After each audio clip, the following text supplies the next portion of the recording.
اتوار کے دن تک یہاں رہوں گا، لیکن بدقسمتی سے جب میں صبح نکلا تو چکری انٹرچینج پر پنجاب پولیس نے ہمارے ساتھ بہت زیادہ بدتمیزی کی، ہمارا راستہ روکا۔ اس کے بعد جو ہے ہمارے کارکنان کو ہراساں کیا گیا، کچھ ہمارے دوستوں کو گرفتار کیا گیا، منڈی بہاؤدین اور سرگودا سے آئے ہوئے ہمارے لیڈرشپ کے ساتھ بدتمیزی کی گئی، ان کو روکا گیا۔ جب وہ آ رہے تھے تو ان کو پھر اٹھایا گیا، جیلوں میں بھیجا گیا۔ کل سے لاہور کے اندر ہمارے کارکنوں کے ساتھ جو ظلم، جبر اور فسطائیت ہو رہی ہے وہ پوری دنیا دیکھ رہی ہے۔ کسی بھی جمہوری ملک میں ایسا رویہ نہیں رکھا جاتا جس طرح کے پنجاب کی جعلی حکومت آج کل جو ہے بلکہ پچھلے 3 سال سے مسلسل پنجاب کی عوام کے ساتھ کر رہی ہے۔ بدقسمتی کی بات یہ ہے کہ جو حکومت پنجاب پر قابض ہے جعلی طریقے سے اور جو وفاق پر قابض ہے وہ 8 فروری 2024 کو صرف اور صرف 17 سیٹیں لے کر آئی تھی۔ ان کو لایا گیا اس لیے تھا کہ پریس کانفرنس کے ذریعے کہا گیا تھا کہ آج سے اسٹاک ایکسچینج جو ہے وہ اوپر جا رہا ہے، ملک کی اکانومی بہتر ہوگی اور ملک ترقی کرے گا، لیکن وہ تو نہیں ہوا۔ جی ڈی پی گروتھ جو 2022 میں 6.2% پر تھا، آج وہ 2.6 اور 3% کے درمیان ہے۔ جو قرضہ 2022 میں ملک پر 43 ارب روپے تھا وہ 3 سال میں 80,000 ارب روپے تک پہنچ چکا ہے۔ جو ہمارا انڈسٹریل گروتھ ہے، بڑی بڑی جتنی بھی انڈسٹریز ہیں وہ ملک چھوڑ کر جا رہی ہیں، وہ اپنی فیکٹریاں یہاں بند کر رہی ہیں، ہمارا انڈسٹریل گروتھ منفی میں جا رہا ہے۔ جو بندہ بلند و بالا دعوے کر رہا تھا کہ میں پاکستانی عوام کے لیے اپنے کپڑے بیچوں گا، وہ پی آئی اے بیچ کر آج بیٹھا ہوا ہے۔ ملک کی یہ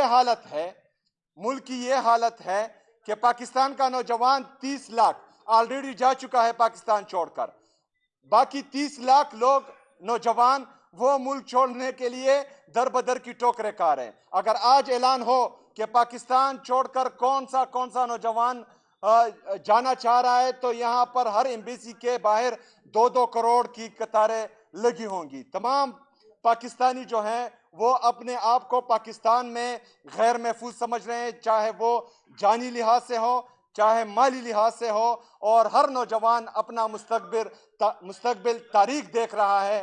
اب پاکستان میں جو لوگ ان کو لائے ہیں ان کو سوچنا چاہیے، جو لوگ بند کمروں کے فیصلے پاکستان پر مسلط کر رہے ہیں ان کو سوچنا چاہیے کہ پاکستان کس طرف جا رہا ہے، ان کی پریارٹیز کیا ہے، کیونکہ پاکستان کی جی ڈی پی گروتھ وہ نیچے آ رہی ہے، انڈسٹریل گروتھ نیچے آ رہی ہے، اکنامک گروتھ ایسے ہیں کہ ہر کسان خودکشی کرنے پر تلا ہوا ہے، لیکن ان کی پریارٹیز یہ ہے کہ پاکستان تحریک انصاف پر کریک ڈاؤن کرے، پاکستان تحریک انصاف کو جلسہ نہ کرنے دے، پاکستان تحریک انصاف کے تاحیات چیئرمین عمران خان صاحب سے ملاقاتیں نہ ہونے دے۔ یہ تو ان کی پریارٹیز ہے۔ جب آپ کی پریارٹیز ایک پارٹی کو ختم کرنے میں ہو، جب آپ کی پریارٹیز عمران خان کو جھکانے میں ہو، اس کو ڈرانے میں ہو، اس کو دبکانے میں ہو، تو بھائی جان آپ کا ملک پھر نہیں چلے گا، آپ کے ملک کا وہ حال ہوگا جو آج پاکستان کا ہے۔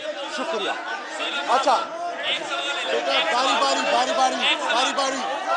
باری عمر صاحب